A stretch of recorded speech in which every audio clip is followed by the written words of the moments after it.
ये कहानी है उदयपुर गांव की। उदयपुर गांव के अंदर एक बार बहुत लंबा सूखा पड़ा था। सूखे की वजह से गांव के सारे नलों में पानी खत्म हो गया। इसको देखते हुए मुखिया ने एक बोरवेल कराया। उस ट्यूबवेल का पानी सारे गांव वाले बारी बारी से पिया करते थे। एक बार की बात है, चंद्रिका अपनी सास के साथ ट्यूबवेल पर पहुंची। वहीं गांव की गरीब औरत रेखा भी पहुंची थी। रेखा, तुम इस ट्यूबवेल पे क्यों आई हो? तुम्हें पता है ना, पहले हम लोग पानी भरेंगे, उसके बाद ही तुम ले जा सकती हो। और तुम यहाँ से चली जाओ, ये ट्यूबवेल हम लोगों के लिए है। हाँ, ये ट्यूबवेल हम लोगों के लिए है और तू यहाँ से चली जा। ये ट्यूबवेल तेरे लिए नहीं है। अपनी हालत तो देख, कितनी गंदी हो रखी है तू। जा, कहीं और जा। अरे माँ जी, आप गुस्सा क्यों करती हो? इसको भगाने के लिए मैं तो काफ़ी हूँ। अभी मैं इसे भगाती हूँ यहाँ से। इसको समझ में नहीं आएगा ऐसे अगर आप प्यार से समझाते रहोगे। 1 मिनट रुको, डंडा लेकर आती हूँ और इसे मार कर यहाँ से भगाती हूँ। रुको बहन, मैं चली जाऊँगी, मुझे मत मारो। मैं चली जाऊँगी, लेकिन अगर मैं थोड़ा सा पानी ले लूँगी तो क्या हो जाएगा? मेरे घर पर पानी की बहुत ज़्यादा दिक्कत है और हमारे पास इतने पैसे भी नहीं हैं कि अपना नल लगवा सकें, तो थोड़ा सा पानी दे दो ना। क्या कहा? पानी?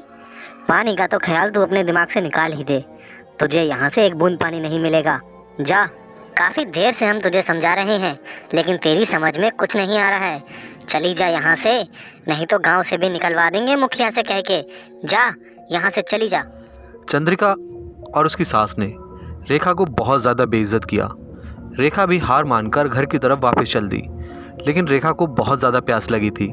पानी नहीं था। अगले दिन सुबह होती है और रेखा के मन में उम्मीद थी कि शायद वो चंद्रिका के आने से पहले ट्यूबवेल पर जाएगी तो उसे पानी मिल जाएगा। इसलिए वो सुबह होते ही ट्यूबवेल की तरफ निकल पड़ती है। लेकिन रेखा जैसे ही ट्यूबवेल पर पहुंचती है, वहां चंद्रिका और उसकी सास पहले से मौजूद थे। उन दोनों ने रेखा को आते हुए देखा और वो लोग रेखा को देखकर तुरंत ही गुस्सा होने लगे। अरे भगवान, ये लोग आज भी मुझसे पहले आ गए। इन लोगों के होने का मतलब है कि मुझे आज फिर प्यासा ही रहना पड़ेगा। लगता है तुझे कुछ समझ में नहीं आया। मैंने कल तुझे बताया था ना कि इस ट्यूबवेल के पास दिखाई भी मत देना, लेकिन तेरी समझ में नहीं आ रहा है। तुझे सबक सिखाना ही होगा। चंद्रिका ने गुस्से में आकर रेखा के सर पर पत्थर मार दिया। रेखा को चक्कर आ गया और वो वहीं ज़मीन पर गिर गई। रेखा के सर से खून बहने लगा। खून इतना ज़्यादा बहा कि रेखा की मौके पर ही मौत हो गई। अरे बेटा चंद्रिका, ये तूने क्या किया? ये तो मर गई। हम लोगों को जल्दी यहाँ से निकलना होगा, कहीं कोई देख ना ले। भाग यहाँ से जल्दी। किसी को पता चलता इससे पहले ही दोनों सास बहू भागकर अपने घर आ जाती हैं। रात हो जाती है, लेकिन जैसे जैसे रात गहरी होती जाती है, चंद्रिका को एहसास होता है कि बाहर ट्यूबवेल चल रही है और वो घर से बाहर निकलकर देखने लगती है। अंधेरे में उसे कुछ भी ठीक से दिखाई नहीं दे रहा था। इतनी रात गए ट्यूबवेल पर कौन होगा? किसने ये ट्यूबवेल चालू कर दी? पानी बह रहा है। मुझे जल्दी ही सासू माँ को जाकर बताना होगा। आधी रात बीतने के बाद ट्यूबवेल अपने आप ही चल जाती है। पानी बह रहा होता है। चंद्रिका ये देखकर बहुत ज़्यादा डर जाती है। चंद्रिका का घर उसकी सासू माँ से कुछ दूरी पर था। वो लोग अलग अलग रहा करते थे। चंद्रिका भागकर अपनी सासू माँ के घर जाती है।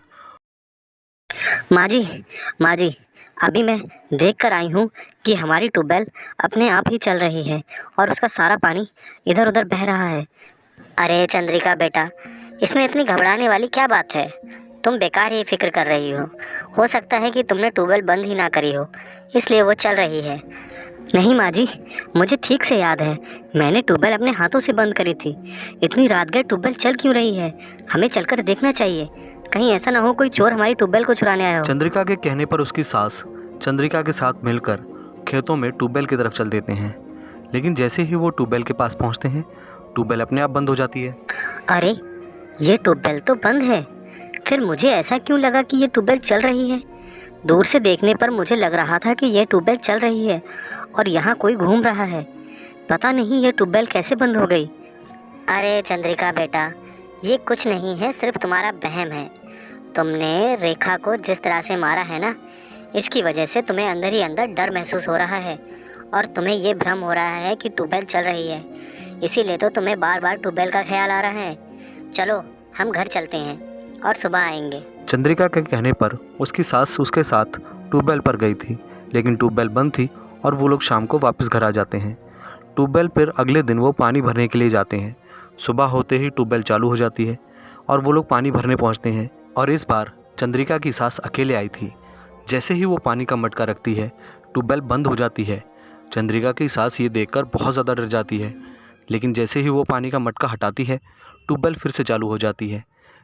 ये सब कुछ चंद्रिका की सास की समझ में नहीं आ रहा था। तभी वहाँ पर रेखा की आत्मा आ जाती है।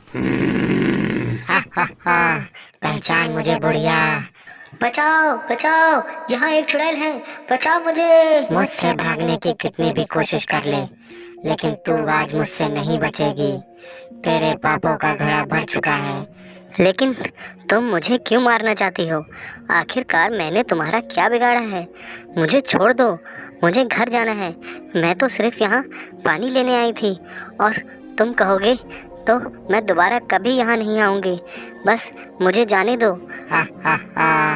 तू इतनी जल्दी मुझे भूल गई बुढ़िया? मैं रेखा हूँ, पहचान मुझे। रेखा, मुझे जाने दो, मुझे छोड़ दो, बचाओ, कोई तो मुझे बचाओ।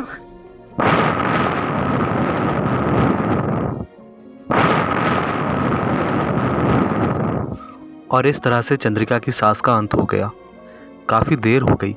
जब चंद्रिका की सास घर पर नहीं पहुंची तो चंद्रिका उन्हें ढूंढने के लिए घर से निकल पड़ती है। उसे पता नहीं था कि ट्यूबवेल पर चुड़ैल है और वो उसी ट्यूबवेल की तरफ भागी भागी चली जा रही थी, लेकिन वो इस खतरे से अनजान थी कि आज उसका अंत होने वाला है। सासू माँ, सासू माँ, कहाँ हो आप? सासू माँ, कहाँ हो आप? आवाज़ दो मुझे, कहाँ हो? चंद्रिका, पहचान मुझे। कौन हो तुम? अरे ये तो एक चुड़ैल है, बचाओ मुझे। नहीं, मुझे मत मारो, छोड़ दो मुझे। चंद्रिका ने बहुत कोशिश करी, लेकिन वो उस पानी की धार से बाहर नहीं आ पाई। चंद्रिका को चुड़ैल ने डुबाकर मार दिया। चंद्रिका की मौत होने के बाद अब रेखा की आत्मा को शांति मिल गई। उस दिन के बाद वो ट्यूबवेल श्रापित ट्यूबवेल बन चुका था, इसलिए कोई वहाँ नहीं जाता था।